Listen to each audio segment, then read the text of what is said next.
moved from the bedroom to this place, but it did not. He was aware of every crawling second, the heat of the day, the bone chill of the night.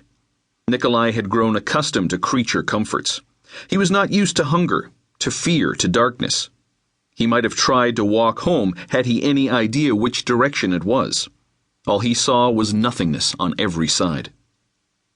After several days, Nikolai thought he would go mad. He tried to mark the time by gouging the ground with a stick every sunrise. His hair and beard grew, his pajamas became tattered. He feared he was wasting away. Time and again he called out for the figure, finally screaming maniacally for hours, "I will die of hunger!"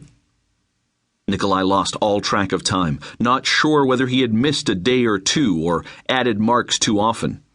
At the end of a month, he lay in a fetal position, his bones protruding, his teeth filmy. He rocked and wept, willing himself to die. Hours and days passed long after he believed the 40 days were up, until he despaired of ever being rescued. He slept for long periods, waking miserable, filthy, trembling, utterly surrendered to his fate. He had a good run, he told himself. At 24, he was already one of the most promising, revered men in the world. He didn't deserve this. Finally, at long last, the robed man reappeared.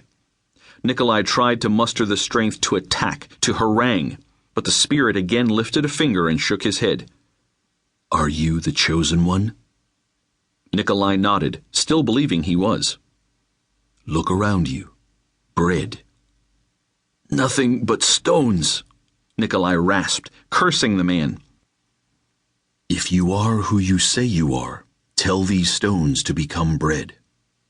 "You mock me." The spirit did not move or speak. "All right," Nikolai shouted. "Stones, become bread."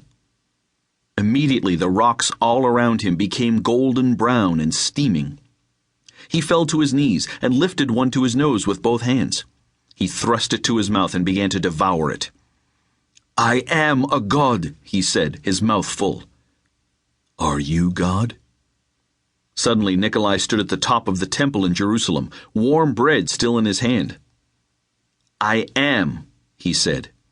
"I am that I am." "If you are, throw yourself down and you will be rescued."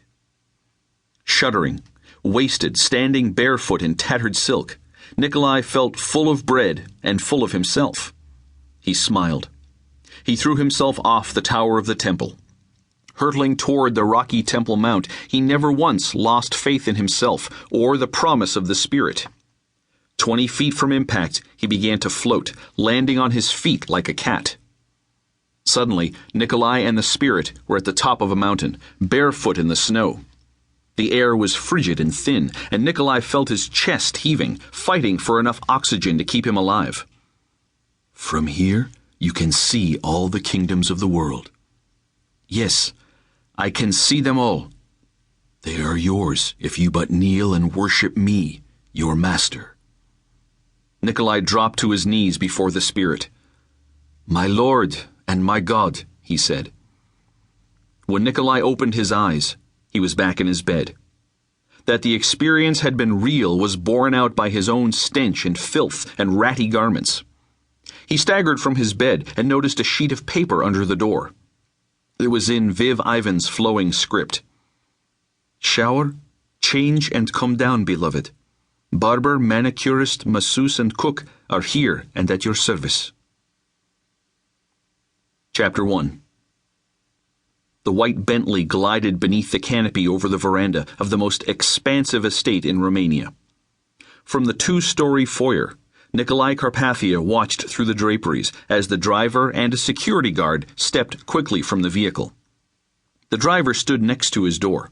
The guard hurried to the opposite back door, awaiting Carpathia. Both, Nikolai knew, bore compact Uzis beneath their uniforms. The approach of the car had triggered a coded signal inside the house and brought one of the maids hurrying to the door.